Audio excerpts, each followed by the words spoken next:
जय जगन्नाथ विश्रांति home kitchen को आपण को स्वागत। आज रेसिपी होची गोटा कलरा भजा जहाँ को भरवा कलरा भी कहती। जेहेतु यार भितर भरी था मसला से भरवा कलरा भी कहती। तो ये गोटे नुआ टाइप करवा।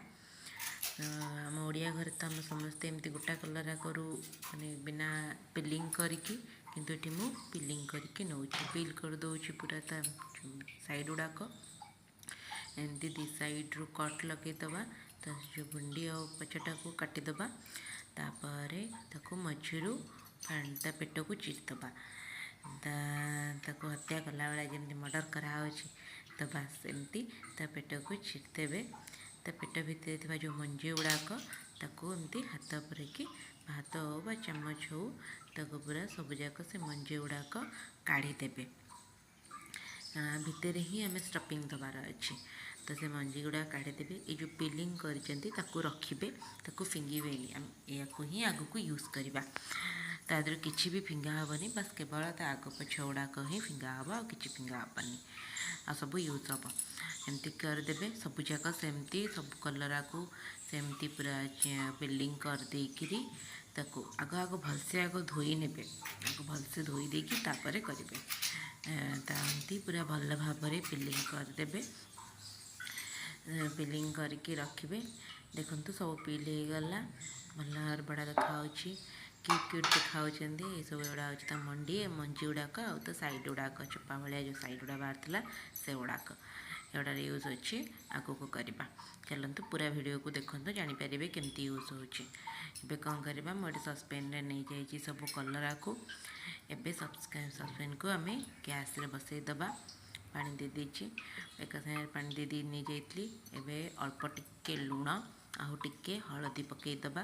तार जो पिता अंश अच्छी से टिके कटिदेव भल भाव सफ्ट हो सीझीज भल भाव बेसी सिझेबेनी जमती एमती पूरा भल भाव जिते बांफ उठी आस बबल्स बाहर जापर कलर चेंज हो गला टिके जापर कि कलरा सीझीगला बोली। तो काढ़ीदेवे। एबे चलतु आम देखो कलरा भल भाव सीझीगला। एबे चलतु तार स्टफिंग करवा। मुझे दुईटा टेबल स्पून नहीं सोरिष तेल करेंगे बढ़िया टेस्ट आसो। तो सोरिष तेल नहीं टिके सोरिष पकईदबा भलसे फुटापी। फुटीगला आम तो कौन करवा कटि जाइए पियाज को पूरा छोट छोट कर काटे।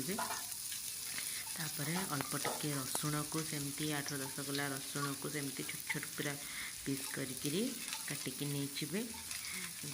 चाहिए आपण लंका गुंड दे पारे ना कंचा लंका भी दे पारे पकईदेवे ऑप्शनल अच्छे समझ नहीं तो नहीं भल भाव टिके भाजी नवा।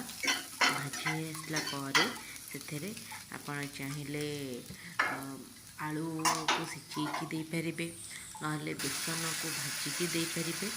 तो मुझे कौन कर सोरिष नहीं सोरिष मसला पेस्ट नहीं सोरिष केवल सोरिष जीरा लंकार पेस्ट तो दे देती अल्प टिके लुण देती जेहेतु लुण आम आगुरी भी यूज करते से अल्प टिके दूची अल्प टिके हलदी गुंड टिके अल्प टिके काश्मीर चिली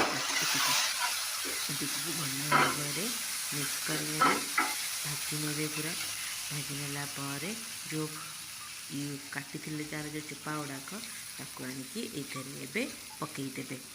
ताको भी भल भाव भाजी ने पूरा सफ्ट हो आसला जाए ताको पूरा भल भाव भाजी ने आदि किसी आड करवा दरकार नहीं। से मैंने ऑटोमेटिक बाइंडिंग से हो पूरा सफ्ट हो दरकार भल भाव भाजी ने जमी पूरा एमती कलर चेंज हो ग्रीन कलर रू जमी येलोइश कलर जमी हुए से पूरा लाइट ग्रीन कलर भाया होगा आप जानवे कि भल भाव भाजी आसला बोली। देखो केमती कलर चेंज कला क्वांटिटी केते कम हो गला। तो एमती भाजी नेला गैस फ्लेम को काढ़ीदेवे। तापर ताको कौन करेंगे ना जो कलरा थिला ता भितर एबे हमें स्टफिंग देदबा। कलर हो गला मसला भी रेडी हो गला। तो एबे ताको तारी भितर एमती खोली देकी हाथ में पसईदेवे भल भाव पसईबे। जमा कंजूसी करेनि जी अच्छी सबूक से पशिज किसी स्टफिंग बड़बनी कर सारा भल भाव तापर कौन करेंगे तावे सेकियापाई तावा बसैबे। तो आम स्टफिंग सबूक पशिगला ये चलतु तावे बसैबा। तो ये 2 टेबल स्पून से सोरिष तेल नहीं पूरा तावा को भल भाव गरम कर सोरिष तेल देदेवे। तेल भल भाव गरम हो दरकार। गरम होगला गैस फ्लेम को सिम करदे। तापर कलरा को सब थोदेवे। कलरा को एमती उल्टा पुल्टा करें गोटे साइड हो सारा आउ गोटे साइड को करेंगे उल्टेबे। देखो गोटे साइड होगला आरपटे गोटे देखो कलर केमती चेंज होगला केते बढ़िया गोल्डन कलर देखा क्यूट क्यूट देखा कलर गुड़ाक एमती उल्टे पलटे भल भाव चाय जाक को भल भाव भाजी ने बेसी भी तेल खर्च हेनी। एति तेल ही आमर आराम से सबू कलर गुड़ाक भाजी हो धीरे धीरे भाजबे सिम्रे भाजबे टी टाइम लगे सब जिनस तो टाइम ही लगे तो टाइम लगे किंतु धीरे धीरे भाजिले ये देखो सबू तेल को केमती कलर आब्जर्व करगला किसी भी तेल तावे ना। तो एमती भाजी ने पूरा कलर देखो केते बढ़िया कलर जय जगन्नाथ बाय बाय।